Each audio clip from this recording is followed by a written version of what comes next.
Summary of David Copperfield by Charles Dickens. David Copperfield says that he wants to tell his life story, starting from the time he was born. This happens 6 months after his father, who also had the name David Copperfield, died. David's earliest memories are of himself, his mother Clara, and the caring maid Peggotty as a happy, makeshift family. But when David is 7 or 8 years old, Clara starts spending a lot of time with a guy named Mr. Murdstone, who David dislikes and fears from the start. Peggotty eventually takes David on a trip to Yarmouth to see her fishing brother, Mr. Peggotty. David likes the visit, especially meeting Mr. Peggotty's niece, Emily, whom he falls in love with. When he and Peggotty get back home, though, David finds out that his mother and Mr. Murdstone have gotten married and that Mr. Murdstone's sister, Miss Murdstone, has moved in with them. Both Mr. and Miss Murdstone are bullies who will not give up until they get what they want. They use David as a pawn to teach Clara to act firmly. David is sent to a boarding school run by a cruel man named Mr. Creakle because the Murdstones don't like him. David's time at school isn't all bad. He makes friends with Tommy Traddles, a nice boy, and James Steerforth, an older, richer student who takes David under his wing. David's learning is cut short when he finds out that his mother and her new baby have both died.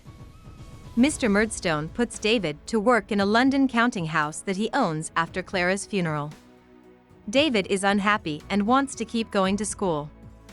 The Micawbers, a poor but friendly family with whom David stays, are the only good thing in David's life. But in the end, Mr. Micawber moves his family to the country in order to find a job and get out of debt. Now that David is all alone, he chooses to run away and beg his great-aunt for help. David walks all the way to Dover, where he finds Miss Betsy's cottage. It was a hard trip. She doesn't know what to do with him at first, but when the Murdstones come to see Miss Betsy, she yells at them for mistreating David and killing Clara. She then tells the Murdstones that she and Mr. Dick, a mentally disabled man who lives with her, will be David's guardians from now on. Miss Betsy sends David to a school run by Dr. Strong, a kind but forgetful man. David stays with Mr. Wickfield because the school is in Canterbury and Mr. Wickfield is Miss Betsy's lawyer. David becomes good friends with Agnes, Wickfield's kind and patient daughter, who loves and cares for her widowed father. Uriah Heep, Mr. Wickfield's trainee and clerk, has an annoying and self-deprecating way about him, which makes David a little nervous. David meets Steerforth by chance one day when he is in London. David goes to Steerforth's house and meets his mother, Mrs. Steerforth, and his cousin, Rosa Dartle, a young, sarcastic woman who has a scar on her face from when Steerforth hit her with a hammer. Then, Steerforth goes with David to see the Peggottys. David finds out at Mr. Peggotty's that Emily is now married to her cousin Ham. David doesn't notice that Emily doesn't seem too happy about being engaged or that she and Steerforth seem to like each other, even when Steerforth gets a boat and names it the Little Emily. Miss Betsy tells David that he should work as an apprentice for a proctor. She takes him to meet a judge named Francis Spenlow and then helps him find a room to rent in London. He finally goes to see Agnes and finds out that her home life is in shambles. Mr. Wickfield is drinking more than ever because Uriah is pushing him to do so. Uriah is trying to become Wickfield's partner. Soon after this talk, David runs into Uriah and finds out that he wants to marry Agnes. This makes David so angry that he is almost ready to kill Uriah. Soon, though, he gets sidetracked when he falls in love with Mr. Spenlow's sweet but spoiled daughter, Dora. He also meets up with Traddles, who is now learning to be a lawyer and saving money to marry Sophie Cruller, and Mr. Micawber, who is still having money problems and has Traddles involved in them. When David hears that Burkiss, Peggotty's husband, is dying, he goes to Yarmouth. Burkiss's family finds out after he dies that he had saved up a lot of money. Peggotty goes to London to take care of the will and plans to meet David and her family that night at Mr. Peggotty's. Ham arrives late and upset, carrying a letter from Emily that says she ran away with Steerforth to become a lady. Mr. Peggotty and David go to London to talk to Steerforth's cold-hearted mother. She gives Mr. Peggotty money for the loss of his niece and yells at Steerforth for causing a fight in her own family. David goes back to London to see Dora, and they end up getting proposed in secret. Not long after that, David goes back to his room one night and finds Mr. Dick and Miss Betsy there. Miss Betsy tells David that she is ruined. Miss Betsy says she lost her money because she made a series of bad bets. Uriah Heep and Mr. Wickfield come by later, and David is sad to see that Mr. Wickfield looks sicker and more worn out than ever. Even though David is working harder than ever, he has two problems with Dora. First, he tries to get her to understand that his finances have changed and that it would be good for her to learn a little bit about doing housework and keeping accounts. This makes Dora angry. Even worse, Mr. Spenlow rejects his daughter's proposal in a very angry way. Soon after this, Mr. Spenlow has a sudden fit and dies. It turns out that he was deeply in debt when he died. David goes to Dover at his aunt's request to check on her house, which is being rented out. This gives David a chance to visit the Micawbers, since Mr. Micawber now works for Uriah, and see Uriah's effect on the Wickfield family.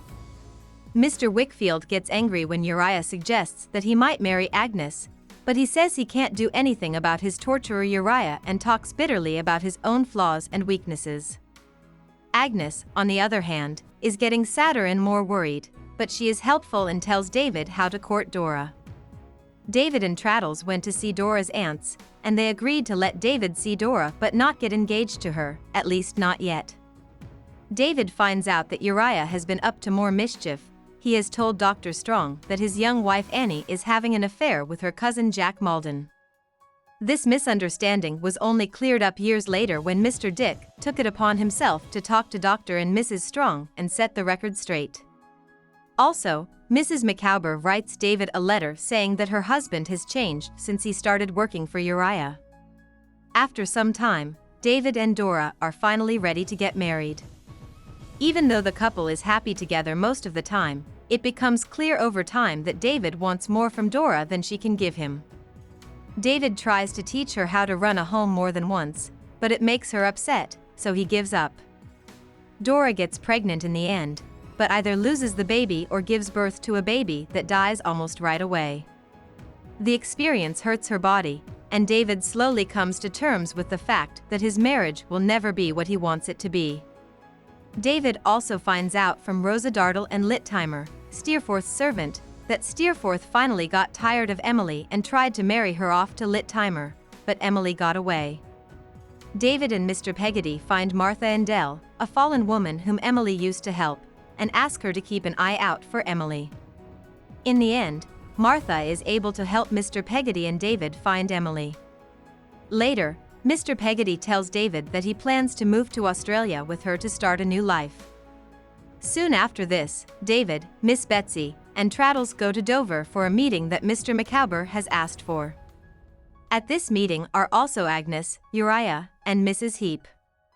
Mr. Micawber reveals everything he knows about Uriah Heep's underhanded dealings, that Uriah forced Micawber to work for him by loaning him money, and that Uriah encouraged Mr. Wickfield's alcoholism in order to blackmail him over a series of illegal business dealings Wickfield had ostensibly entered into, but which Uriah himself was in fact guilty of, having forged Mr. Wickfield's signature. Mr. Micawber says that he has proof of what he says, and Uriah is eventually forced to give Mr. Wickfield full control of the partnership.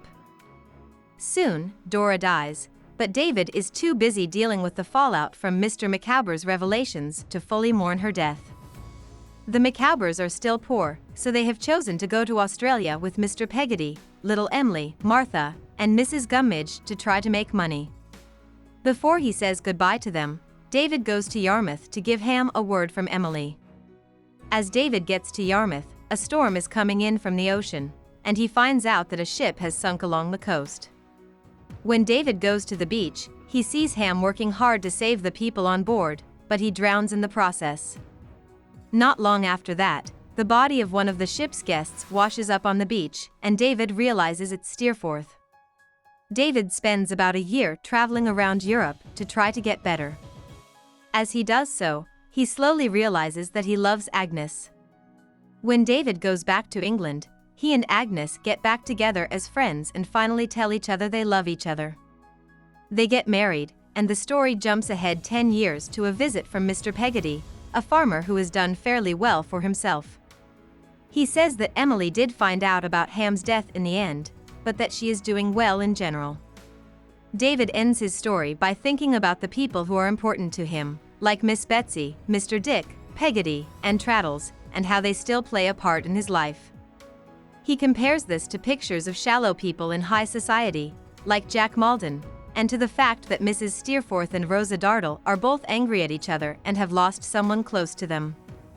David is most grateful for Agnes, though, and he prays that he will see her when he dies and that she will lead him upward. About the author. Dickens used a lot of his own life in David Copperfield. The similarities go all the way back to when Dickens was born. Like David, Dickens was born to parents from the middle class who were not very wealthy. His father, John, worked as a clerk in a military office, but he always owed money. In fact, David Copperfield's Mr. Micawber was based on John. When John Dickens ended up in jail because of his debts, his 12-year-old son was taken out of school and sent to work in a blacking plant to help support the family. Even though Dickens was eventually able to go back to school, working at the mill was a very traumatic experience for him. He often wrote about it when he started to make a living as a writer, first as a journalist and then, after the Pickwick Papers came out in 1836, as a novelist. Some of David Copperfield's love problems come from Dickens's own life. Dickens's marriage to Catherine Hogarth, which started out happy, grew so tense that they split up in 1858. At the time, Dickens was probably having an affair with the actress Ellen Ternan. Dickens died in 1870 after he had a stroke. He had written 15 books and a lot of short stories, essays, and articles. Hope we summarized it fully and you liked it. Please hit the like button and subscribe to our channel so that we are motivated to create more videos.